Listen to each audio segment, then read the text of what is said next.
আজকে আমি এখন যাচ্ছি বাঘ দেখতে।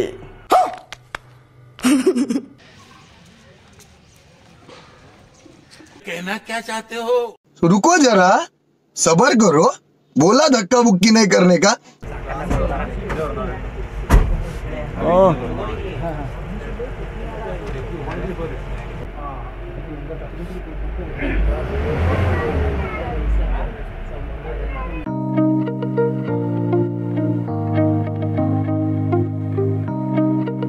ও এভরিওয়ান, তোমরা দেখছো বং ক্রিয়েটার। আর বাঙালি যেখানে আছে সেখানে তো পুরো সব জায়গা ঘুরবেই। তো আমিও আজকে চলে এসেছি সাউথ ইন্ডিয়া একটা ফেমাস জায়গা, ব্যাঙ্গালোর থেকে মাত্র 50 কিলোমিটারের মধ্যে, যেখানে আপনার আসতে 1.5 থেকে 2 ঘন্টা সময় লাগবে। বানেরঘাটা ন্যাশনাল পার্ক অ্যান্ড জু। এখানে আসতে গেলে তোমরা বাস এবং নিজস্ব পার্সোনাল গাড়ি নিয়ে আসতে পারো। বিশেষত এই ভিডিওটা যারা আমার চ্যানেলের ব্যাঙ্গালোর থেকে দেখছে তাদের জন্য, আপনারা কার নিয়েও আসতে পারেন বা তোমরা কার নিয়েও আসতে পারো। কার এখানে পার্কিংয়ের বন্দোবস্ত আছে। আর যারা কলকাতা থেকে ব্যাঙ্গালোর কোনো কাজে বা হসপিটাল বা কোনো ঘুরতে আসছেন, তাদের কিন্তু এই সাফারিটা আপনার লিস্টের মধ্যে রাখতেই হবে। পার্ক বা জুটা ওপেনিং হয়, সাফারি যদি হয় তাহলে আপনি 10টা 15 থেকে 4:30 পর্যন্ত সাফারির টাইমিং আছে। আর জুয়ের টাইমিং আছে 9টা থেকে বিকালবেলা 5টা পর্যন্ত। কার পার্কিং এর অ্যাভেলেবেল মানে খুব ভালো বন্দোবস্ত আছে। সাথে একদম বাস স্টপেজে একদম পুরো পাশে। আর যখন আপনি একটু ভেতরে ঢুকে আসবেন দেখতে পাবেন সামনের দিকে টিকিট কাউন্টার আর চারিদিকে খাবারের দোকান। সামনে টিকিট কাউন্টার,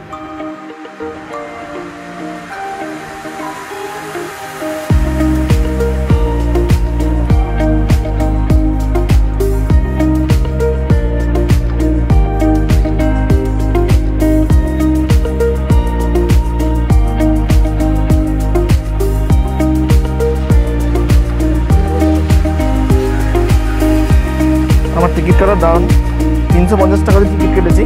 এটা হচ্ছে নন এসি বাসে। যারা এসি বাস তাদের একটু বেশি আছে। এর মধ্যে জু আর সাফারি একসাথেই আছে। এই যে এটা হচ্ছে সাফারির এন্ট্রি গেট।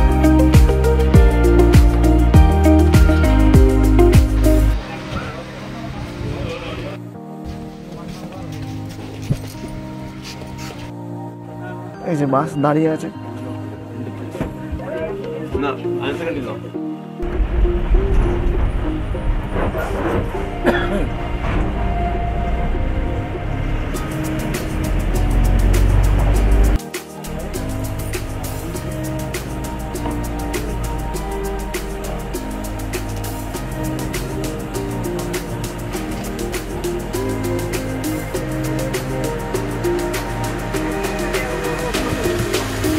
দেখো হরিণগুলো কেমন সুন্দর লাগছে।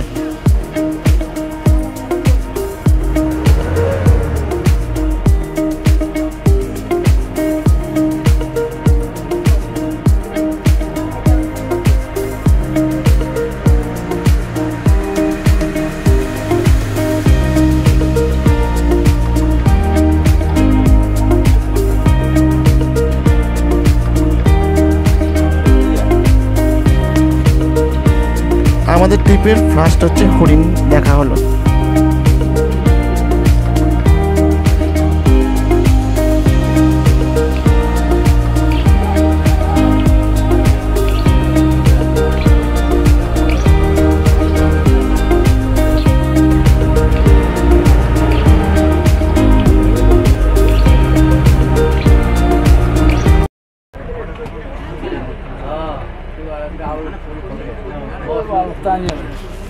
এবার আমাদের বাস ঢুকে পড়েছে এলিফ্যান্টের রাজ্যে।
এই যেখান থেকে শুরু হচ্ছে আবার লায়ন সাফারি।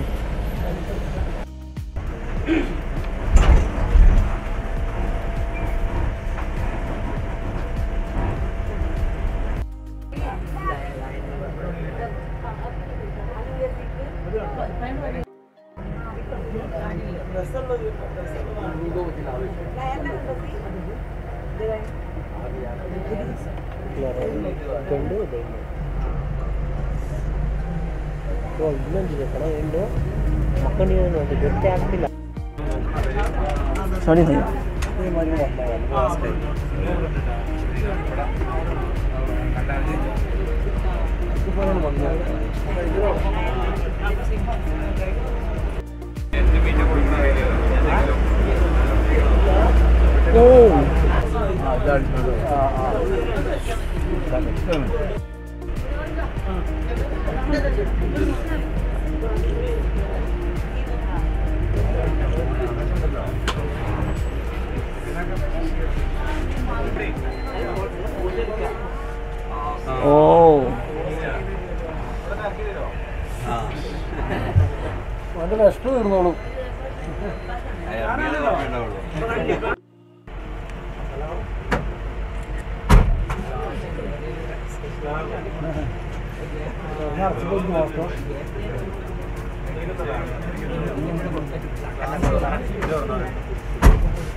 করে সাফারি করা কমপ্লিট। এবার যাচ্ছি বাসের সাফারিটা অত্যন্ত ভালো হয়েছে, খুব ভালো হয়েছে।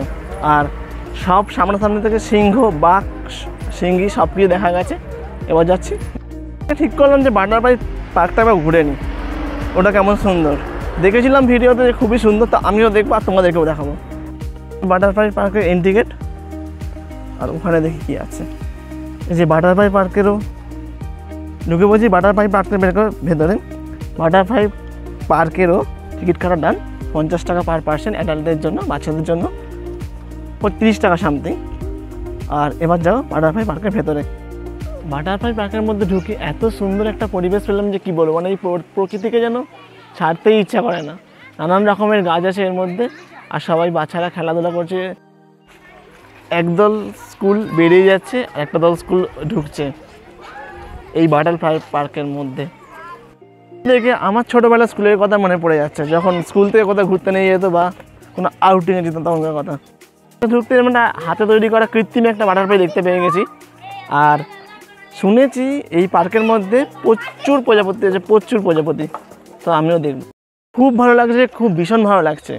আর এই বাটারফ্লাই পার্কের ভেতরে হাজার এক রকমের গাছ আছে। আমি একটা গাছও দেখলাম যে কাজু ট্রি, মানে কাজু ট্রির মধ্যে আছে, ওখানে সব গাছগুলো লেখা আছে কোনটা কী গাছের নাম আর কী কী হয় আর কী কী তার উপকারিতা সব কিছুই। সামনে বাটারফ্লাই পার্ক, এটা ছিল তার আশপাশটা, ওর ভেতরে হচ্ছে মেন, ওর মধ্যে অনেক বাটারফ্লাই আছে, আমি সেটা বাইরে থেকে আওয়াজ পাচ্ছি।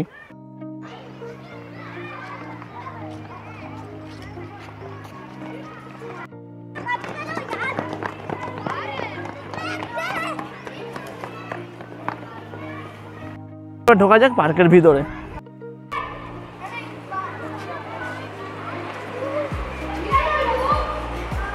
বলেছিলাম বাইরে থেকে আওয়াজ পাওয়া যাচ্ছে, আর দেখো ভেতরে কত প্রজাপতি। আর সামনে একটা কোন জলেরও কিছু একটা আছে।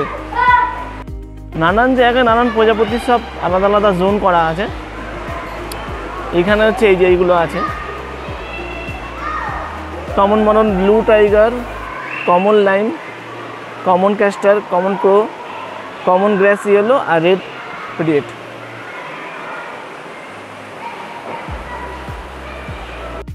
ঢোকার সাথে সাথে এই ওপরে দেখলাম এই যেরকম খোপ খোপ করা আছে, মানে সম্ভবত এগুলো প্রজাপতির বাসার জন্য এগুলো করা আছে। আর গায়ে হাঁড়িগুলোর গায়ে ফুটোও করা আছে, এটা পুরো প্রজাপতির বাসার জন্যই করেছে।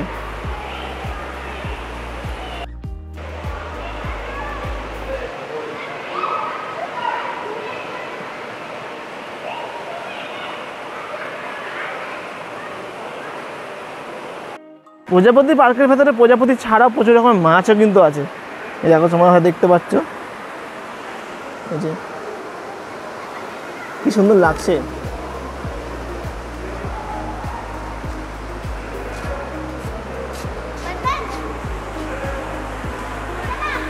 পার্কের মধ্যে প্রজাপতি, মাছ, নানা রকম ফুলের গাছ, সেই যে পুরনো ফুলটা আমাদের ওখানে পাওয়া যায়, দেখে মনে পড়ে গেল। আর একটাও ফুল, এটা হচ্ছে কৃত্রিম সাজিয়েছে, এই দেখো পেছন দিকে, খুব ভালো লাগছে ভেতরটাতে।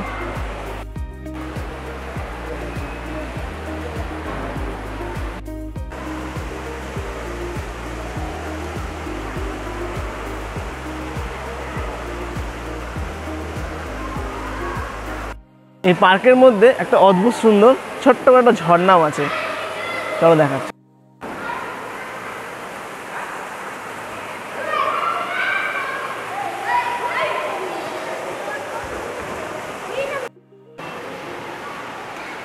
ও যেখানে জোন ও সেখানেই ঘুরে বেড়াচ্ছে। দেখুন সব আলাদা আলাদা জোন করা আছে, সেই জোনের জন্য সেই আলাদা আলাদা করে গাছও আছে।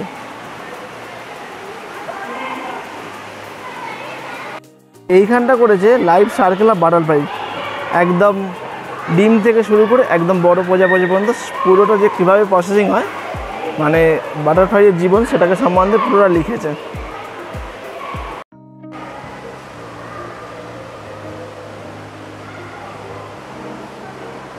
প্রজাপতিগুলো মনের আনন্দে নিজেদের মতন উড়ে বেড়াচ্ছে। আর ঠিক এইরকম স্বাধীনতাই আমরা হয়তো চাই, বাট এই কর্মব্যস্ত জীবনে সেটা পাই না।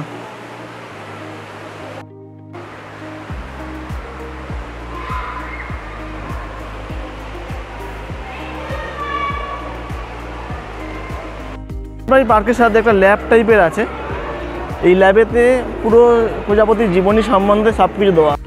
প্রায় 140 মিলিয়ন বছরের ওপর ধরে আমাদের বাটারফ্লাই আমাদের সাথে যুক্ত, পৃথিবীর সাথে যুক্ত। আর এখানে সব কিছু তার সম্বন্ধে দেওয়া আছে।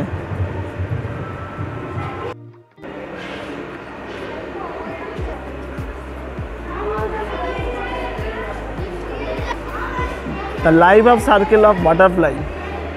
দেখুন প্রথমে এখানে বাটারফ্লাই হচ্ছে, তারপরে ডিম দিচ্ছে, তারপরে গুটি পোকা বা শোয়া পোকার মন তৈরি হচ্ছে, তারপরে সেটা গুটি পোকা হচ্ছে, তারপর শোয়া পোকা হচ্ছে, তারপরে দেন সবার লাস্টে গিয়ে অ্যাডাল্ট প্রজাপতিতে গিয়ে পরিণত হচ্ছে।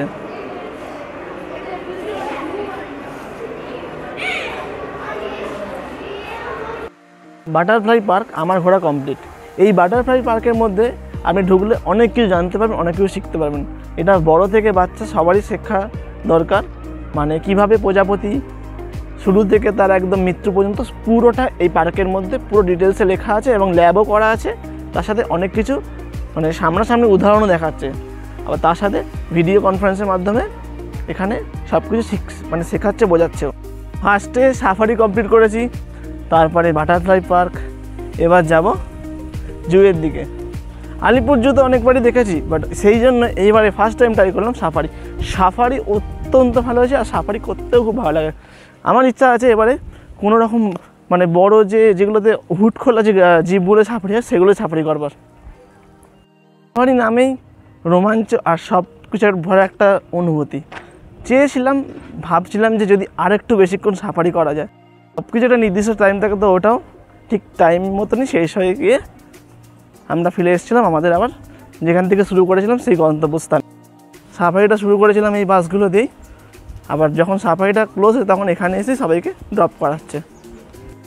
সাফারি করবেন বা জু দেখবেন এইগুলো কিন্তু মেনটেন করে চলতেই হবে, নাহলে কিন্তু 500 টাকা আপনার ফাইন হতে পারে, তার থেকেও বড় কিছু বিপদ ঘটে যেতে পারে।